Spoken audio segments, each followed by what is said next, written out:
हो सकता है, पॉजिटिव भी हो सकता है। अगर डिस्प्लेसमेंट और फोर्स की डायरेक्शन सेम है तो वर्क डन क्या होगा, पॉजिटिव होगा। अगर डिफरेंट है दोनों की तो वर्क डन कितना होगा, नेगेटिव होगा। अब बात करते हैं एनर्जी की। एनर्जी क्या होती है, तो क्या इंक्रीज होती है, बढ़ती है, क्या डिक्रीज करती है, नहीं, डिक्रीज भी कम नहीं होती है। हमने पढ़ा है कि energy neither be created nor be destroyed, तो एनर्जी कांस्टेंट रहती है, ये सही होगा। फर्स्ट इंक्रीजेस देन डिक्रीजेस, नहीं। और इसमें और थोड़ी सी बात करते हैं, इसकी पोटेंशियल एनर्जी mgh थी पहले, अब इसके पास mg h डैश, मान लो इतनी हाइट किया है, h डैश है।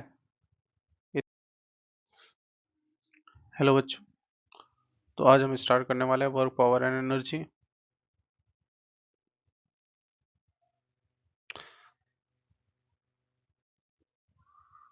तो थोड़ी सी थ्योरी हम लोग देखेंगे और उसके बाद फिर क्वेश्चन सॉल्व करेंगे ज़्यादा से ज़्यादा, क्योंकि नेट सेल हमें एग्ज़ाम्स में क्वेश्चन सॉल्व करने होते हैं, एग्ज़ाम आपका पास आता जा रहा है।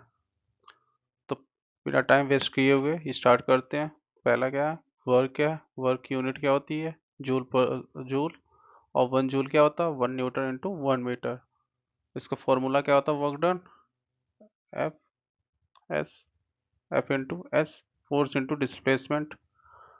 ठीक है, इसको एफ डॉट एस भी कुछ लोग लिखते हैं, ये किसके बराबर होता है, एफ एस कॉस थीटा। ठीक है, वर्क कैसा भी हो सकता है, पॉजिटिव भी हो सकता है। अगर डिस्प्लेसमेंट और फोर्स की डायरेक्शन सेम है तो वर्क डन क्या होगा, पॉजिटिव होगा। अगर डिफरेंट है दोनों की तो वर्क डन कितना होगा, नेगेटिव होगा। अब बात करते हैं एनर्जी की। एनर्जी क्या होती है, कैपेसिटी ऑफ डूइंग वर्क। किसी वर्क को करने के लिए जो कैपेसिटी होती है वही क्या कहलाती है, एनर्जी कहलाती है। इसकी यूनिट क्या होती है, जूल ही होती है। फॉर्म ऑफ एनर्जी क्या होते हैं, जैसे एनर्जी के डिफरेंट फॉर्म होते हैं। अब energy neither be created nor a destroyed, it can be change from one form to another form. तो एनर्जी कभी ना डिस्ट्रॉय की जा सकती है, ना नई बनाई जा सकती है। इसको एक फॉर्म से दूसरे फॉर्म में कन्वर्ट किया जा सकता है, जैसे कि heat energy, chemical energy, electrical energy, solar energy, sound energy, mechanical energy. अब इसको क्या कर सकते हैं, जैसे मान लो इन्वर्टर वगैरह में क्या होता है, इलेक्ट्रिक एनर्जी चेंज होती है किसमें, पहले चार्ज करती है बैटरीज वगैरह को केमिकल एनर्जी में, उसके बाद केमिकल एनर्जी फिर इलेक्ट्रिक एनर्जी में कन्वर्ट होती है। ठीक है, ये ट्रांसफर हो सकती है। कंजर्वेशन ऑफ एनर्जी हम लोग का बात करेंगे। मैकेनिकल एनर्जी क्या होती है, इसके स्पेशली इसी के बारे में हमें क्या करना है, पढ़ना है। मैकेनिकल एनर्जी कितने टाइप्स की होती है, पोटेंशियल एनर्जी, काइनेटिक एनर्जी। मैं इतना मान के चल रहा हूँ कि आप लोगों ने थ्योरी अच्छे से पढ़ी होगी, और एक क्विक रिवीजन है, उसके बाद क्वेश्चन सॉल्व करेंगे। पावर क्या होता है, ये work done per unit time या बोल सकते हैं, या फिर rate of change of energy या रेट ऑफ एनर्जी कंजप्शन। इसकी यूनिट क्या होती है, 1 वाट। अब रेट की बात है, ये कितनी थी, 1 वाट इक्वल्स टू 1 जूल पर सेकेंड। ठीक है, आ गया समझ में, आगे बढ़े। अब क्वेश्चन नंबर 1 सॉल्व करते हैं।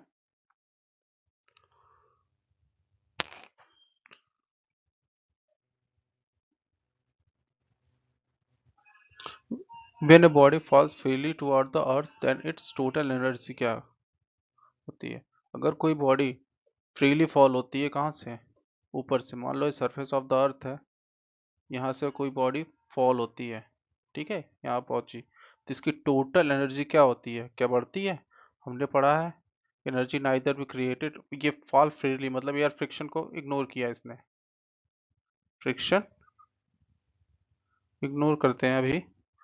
तो क्या इंक्रीज होती है, बढ़ती है, क्या डिक्रीज करती है, नहीं, डिक्रीज भी कम नहीं होती है। हमने पढ़ा है कि energy neither be created nor be destroyed, तो एनर्जी कांस्टेंट रहती है, ये सही होगा। फर्स्ट इंक्रीजेस देन डिक्रीजेस, नहीं। और इसमें और थोड़ी सी बात करते हैं, इसकी पोटेंशियल एनर्जी mgh थी पहले, अब इसके पास mg h डैश, मान लो इतनी हाइट किया है, एच डैश है, इतनी क्या है, एच है। अब प्लस इसके बाद कुछ काइनेटिक एनर्जी आ गई। इसकी काइनेटिक एनर्जी क्या हो रही है, इंक्रीज हो रही है, और पोटेंशियल एनर्जी क्या हो रही है, डिक्रीज कर रही है। ठीक है, तो इसका ऑप्शन सी होगा, एनर्जी रिमेन्स कांस्टेंट, मतलब यही एम जी एच किसके बराबर हो जाएगा, हाफ एम वी स्क्वायर, इस पोजीशन पे एम जी एच डैश। अब इस क्वेश्चन में एक ही क्वेश्चन नहीं रहेगा, ये डिफरेंट डिफरेंट क्वेश्चन बन जाएंगे इससे।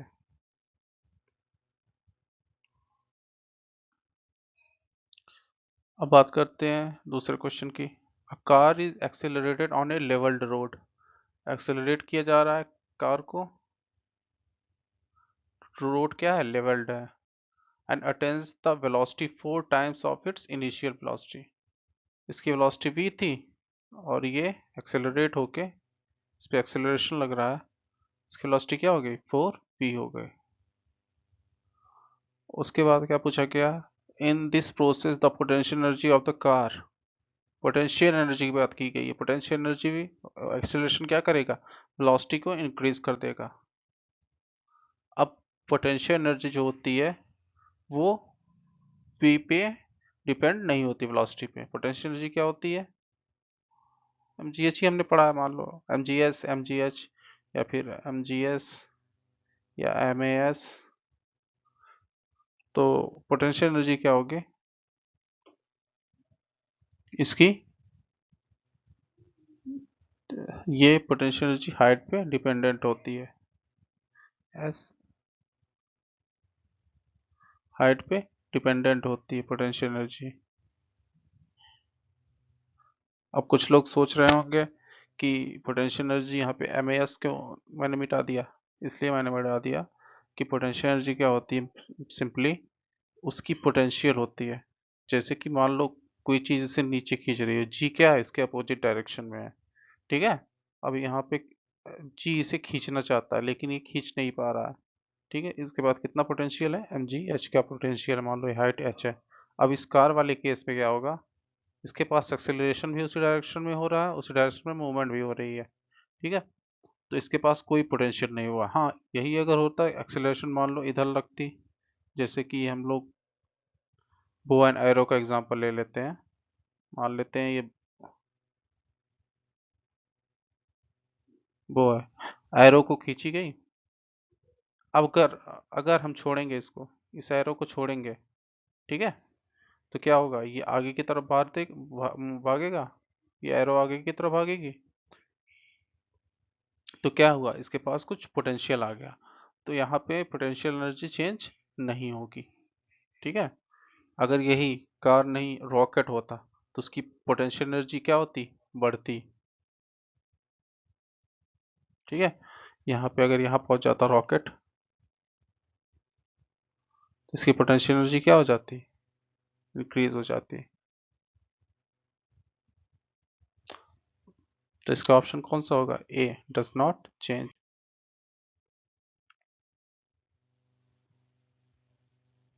क्वेश्चन नंबर 3 की बात करते हैं। An iron sphere of mass 10 kg has the same diameter as an aluminum sphere of mass 3.5 kg। तो एक आयरन स्फेयर है और एक एल्युमिनियम स्फेयर है, F A L, A L मतलब एल्युमिनियम, एफ मतलब आयरन। ठीक है, ये केमिकल फॉर्मूल, केमिकल नेम है इनके, एलिमेंटल फॉर्म में जो रहते हैं। आगे बात करते हैं, ये 10 kg मास है, इसका मास 3.5 kg है। इन दोनों को डायमीटर सेम है, इन दोनों को साइमल्टेनियसली एक साथ छोड़ा गया एक टावर से। When they are 10 metre above ground, जब ये लोग यहाँ पे पहुंच जाएंगे 10 मीटर अबव द ग्राउंड, तो उनके पास क्या सेम होगा, क्या सेम होगा, क्या एक्सेलरेशन सेम होगा, जी सेम लगता है, दोनों पे जी सेम लगेगा। ठीक है, ये सही है। आगे के भी ऑप्शन हम लोग चेक कर लेते हैं, मल्टीपल चॉइस भी आ सकता है, मतलब more than one answer correct भी आ सकता है एग्जाम में। मोमेंटा की बात करते हैं, एम वी, वेलोसिटी तो सेम रहेगी दोनों की, लेकिन मास डिफरेंट है तो मोमेंटम क्या होगा, सेम नहीं रहेगा। पोटेंशियल एनर्जी मास पे डिपेंड होती है, mgh होगा, तो ये भी सेम नहीं रहेगी। ठीक है। काइनेटिक एनर्जी वेलोसिटी दोनों की सेम रहेंगी, लेकिन ये भी मास पे डिपेंडेंट होती है, काइनेटिक एनर्जी भी, तो ये भी सेम नहीं रहेगी। तो आंसर क्या होगा हमारा, एक्सेलरेशन, ऑप्शन है। क्वेश्चन नंबर 4 की बात करते हैं।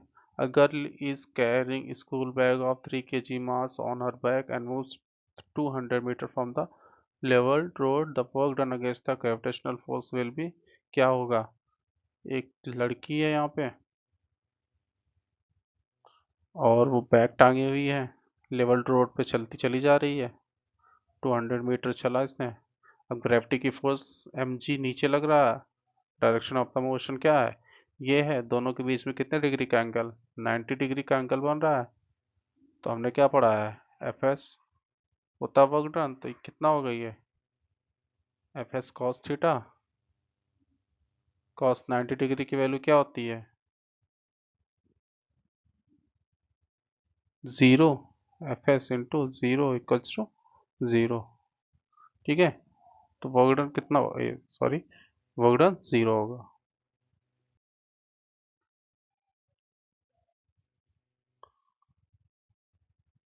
A body falling from height h after it has fallen a height h by 2, h2 नहीं, वो h by 2 है, इसको करेक्ट कर लीजिएगा, h by 2। एक बॉडी h पे है, वो फॉल करते हुए h by 2 पे आ गई, h by 2 पे आ गई, तो उसने पूछा इसके पास क्या होगी, यहाँ पे क्या था, mgh था, इसके पास यहाँ पे क्या आ गई, mg h by 2, और जो एनर्जी, पोटेंशियल एनर्जी कम हुई वो किस में कन्वर्ट हो गई, हाफ एम वी स्क्वायर।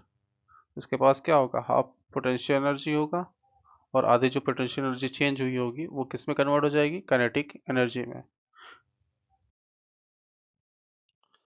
आगे बात करते हैं, can any object have momentum even if mechanical energy zero, कैसा हो सकता है, देखते हैं। मान लेते हैं मैकेनिकल एनर्जी कितनी होती है, ये होती है के प्लस पी। अब बोला गया है इसका मोमेंटम जीरो, वो मैकेनिकल एनर्जी जीरो है, ये किसके बराबर है, जीरो के बराबर है। तो मतलब उसके पास मास तो है, पोटेंशियल एनर्जी जीरो है, काइनेटिक एनर्जी भी जीरो है, तो काइनेटिक एनर्जी में क्या होता है, हाफ एम वी स्क्वायर। तो मास तो जीरो हो नहीं सकता, v इक्वल टू जीरो है, अगर v इक्वल टू जीरो है तो मोमेंटम क्या होगा, हमेशा जीरो होगा, तो उसके पास मोमेंटम नहीं होगा। ठीक है।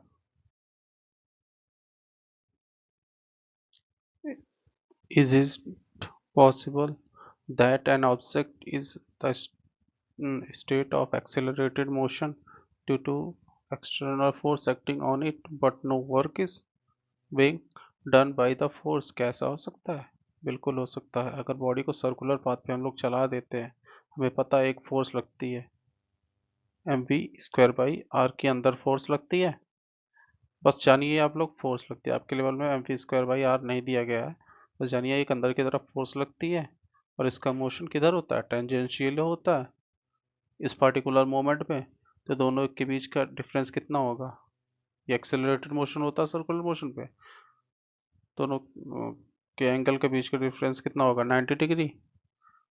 तो वर्क डन क्या होगा, जीरो होगा। और बॉडी एक्सेलरेटेड मोशन कर रही है, बिल्कुल कर रही है, तभी तो वेलोसिटी यहाँ पे जाकर चेंज हो जा रही है, पहले इस डायरेक्शन में थी फिर इस डायरेक्शन में थी, इसका मैग्नीट्यूड तो सेम है लेकिन डायरेक्शन चेंज हो जा रहा है।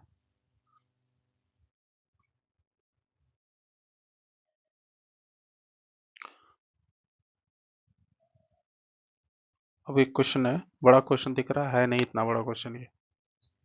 N automobile engine propels a 1000 kg car, एक ऑटोमोबाइल का इंजन है, मतलब एक गाड़ी का इंजन है, वो 100 kg कार को खींच रहा है, ठीक है, अलोंग ए लेवल्ड रोड। स्पीड कितनी है, 36 किलोमीटर पर आवर है। हमें सबसे पहले ऐसा यूनिट में चेंज करना होगा स्पीड को 5/18 से मल्टीप्लाई कर देना होगा, तो ये मीटर पर सेकंड में आ जाएगा, 10 मीटर पर सेकंड आ जाएगा, 18 2 जा 36, स्पीड आ गई। Find the power if it opposing frictional force is 100 Newton. तो पावर हमें क्या होती है, पावर ये भी होती है F इंटू वी। तो पावर क्या होता है, फोर्स कितना है 100 न्यूटन का लग रहा है इंटू 10, तो 1000 वाट का पावर आ जाएगा। इसके बाद क्या पूछा गया है, 200 मीटर चलने के बाद ये कार कोलाइड करती किससे, दूसरी कार से of same mass and come to rest. Let its engine also stop at the same time. Now car B starts moving on the same level road, getting its engine started. Find the speed of the car just after the collision. A light and heavy object have same momentum. Find the ratio of their kinetic energy. Which one has larger kinetic energy? ये आपका homework रहेगा, ठीक है, ये वाला part. और ये वाला पार्ट मैं करा देता हूँ। क्या होगा कि जब एक कार दूसरी कार से टकराई, तो ये जो एक कार थी ये रेस्ट पे हो गई, v इक्वल्स टू 0 हो गया इसका, v इक्वल्स टू कितना था पहले 10 मीटर पर सेकेंड, v इक्वल्स टू 0 हो गया और दूसरी कार चलने लगी।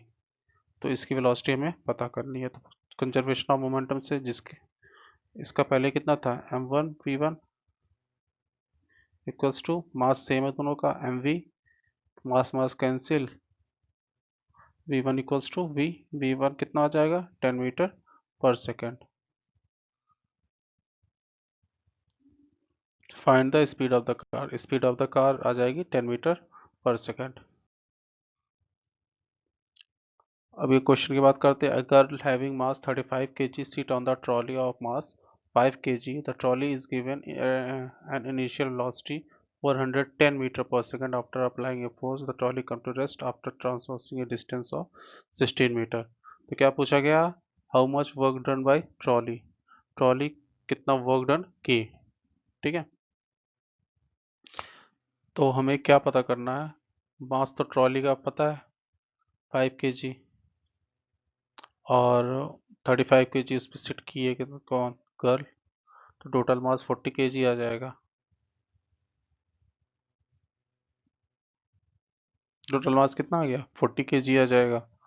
अब बात करते हैं, ये रेस्ट पे आ गया, इनिशियल वेलोसिटी कितनी थी 410 थी, मास कितना, वो एक्सेलरेशन क्या है हमें पता नहीं है, डिस्टेंस कितनी ट्रेवल की 16 मीटर, फाइनल स्पीड क्या है 0 है, तो हम लोग क्या यूज़ करेंगे, you square equals to 2g, या हम लोग बोल सकते हैं GIAS, या फिर आप करके इसको इस तरह लिख देते हैं, you square equal to 2AS, तो एक्सेलरेशन आ जाएगा यू स्क्वायर बाई 2A। कुछ लोग 2S, कुछ लोग कंफ्यूज हो रहे हैं ये कहाँ से आया, ये आया थर्ड इक्वेशन ऑफ मोशन से, जो कि ये थी, जिसमें हमने क्या लिया p स्क्वायर 0 लिया, ठीक है। ये माइनस साइन इसलिए मैंने हटा दिया क्योंकि ये क्या कहते हैं, ये डायरेक्शन को ही सिर्फ शो करता है, ये निगेटिव साइन का मतलब क्या, एक्सेलरेशन निगेटिव है उसको रोकने का काम कर रहा है। तो वैल्यू पुट अप करते हैं, यू स्क्वायर यू की वैल्यू कितनी है 410 है,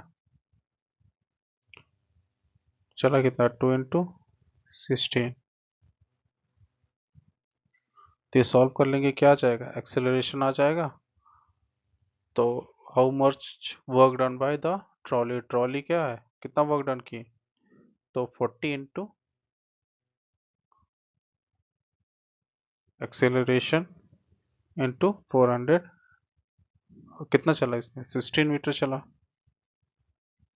16 इसमें रख देंगे तो वर्क डन बाय ट्रॉली आ जाएगा, ठीक है। दूसरा क्वेश्चन क्या है, how much work done by the girl, work done by the girl equals to 0, क्योंकि वो ट्रॉली पे बैठी हुई है और ट्रॉली के रिस्पेक्ट में कोई मोशन नहीं कर रही है, ठीक।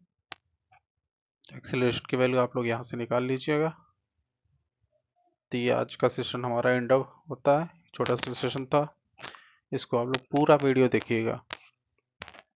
इसी से रिलेटेड क्वेश्चन लगभग एग्जाम्स में आते हैं, और आपका फाउंडेशन लेवल के भी IITs नीट वगैरह के लिए फाउंडेशन लेवल का भी काम करेगा। अगर आप IIT नीट की तैयारी करना चाहते हैं, उसके भी लेक्चर्स में डालता हूँ। ज़्यादातर मेरे क्वेश्चन सॉल्विंग लेक्चर्स ही होते हैं, तो इसको आप लोग देखिएगा। ठीक है, थैंक यू।